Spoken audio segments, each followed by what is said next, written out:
मैं और ये रहेंगे। मैं मेरे लिए भेजा है तुम्हारे केस अरे कहानी को देखना आसान है लेकिन उसके पीछे के पेच उरक को समझना मुश्किल है। एक ऐसी ही उलझी हुई कहानी जिसमें अपने ही उसकी जान के सौदागर बनते हैं। एक मासूम सी दिखने वाली लड़की इतनी भयानक कैसे हो सकती है। ये मूवी आपको कई इंटरेस्टिंग पार्ट को दिखाती है, काफी अच्छे सस्पेंस को क्रिएट कर पाती है।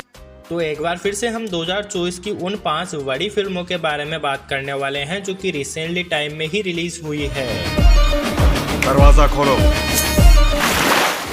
बताओ। वो उन्हें इतनी बुरी तरह से क्यों पीट रहे हैं सर?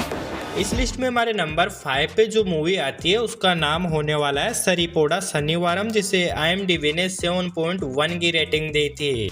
एक ऐसा अनोखा कॉन्सेप्ट जो कि शायद ही बॉलीवुड में हमें देखने को मिलेगा। अपनी मां को वचन दे चुका है कि अब मैं कभी भी गुस्सा नहीं करूंगा, लेकिन शनिवार के दिन हुई एक घटना ने एक बार फिर से उसका पुराना रूप दिखा दिया। अपने हीरो और मूवी दोनों का कॉन्सेप्ट अलग है। वो काफी गुस्से में रहता है लेकिन शनिवार के दिन उसका जो गुस्सा है वो काफी ऊपर चला जाता है। तो आखिर उस शनिवार क्या हुआ होगा जिसके बाद में कई चीजें बदल चुकी है, जो कि इस मूवी का सबसे बड़ा और इंटरेस्टिंग पार्ट बनकर रहती है। उसके बाद में हाल ही के टाइम में रिलीज हुई इंडियन 2, जिसे IMDb ने 4.0 की रेटिंग दी थी। एक ऐसा स्वतंत्रता सेनानी सेनापति जो कि भ्रष्टाचार को खत्म करने के लिए कानून को अपने हाथों में लेता है।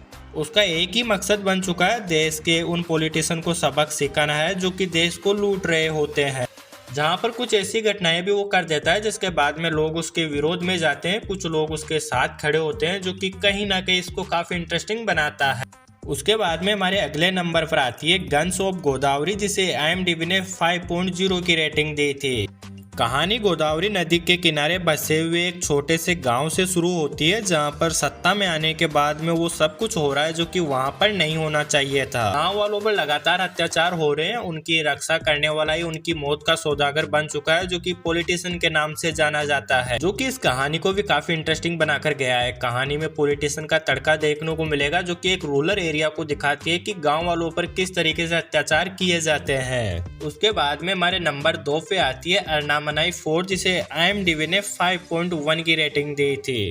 एक भूतिया हवेली है जिसमें एक ही समय में जीजा और साली की मौत हुई है, जो कि कई सवाल खड़े करती है। उनके मरने के बाद में समाज उनको कई ताने मारता है। आखिर दोनों उस रात वहां पर क्या कर रहे थे, आखिर उन दोनों के बीच में क्या रिश्ता था, कई सवाल इस मूवी में देखने को मिलेंगे। और इसी कलंक को मिटाने के लिए वहां का एक वकील है जो कि दोनों को इंसाफ दिलाना चाहता है मरने के बाद में, तो इसी वजह से उनका केस लड़ने के लिए वो खड़ा होता है। उस रात का रहस्य जानने के लिए वो कई एफर्ट डालता है और उन्हीं एफर्टों को इस मूवी में दिखाया जाता है कि आखिर उस रात वहां पर क्या हुआ होगा। उसके बाद में हमारे अगले नंबर पर आती है वजाई, जिसे IMDb ने 8.2 की रेटिंग दी थी। ये फिल्म अस्तित्व, आशा और लचीलेपन की कहानी है। एक 12 वर्षीय लड़का जो कि अपनी पिता की मौत के बाद में अपने परिवार को चलाने के लिए केले के बागान में काम करता है, जहां पर एक बार फिर से हमारे गंदे समाज की सोच को दिखाया जाता है, किस तरीके से उस लड़के पर अत्याचार किए जा रहे हैं। एक घटना ने एक बार फिर से लड़के पर कई सवाल खड़े किए हैं।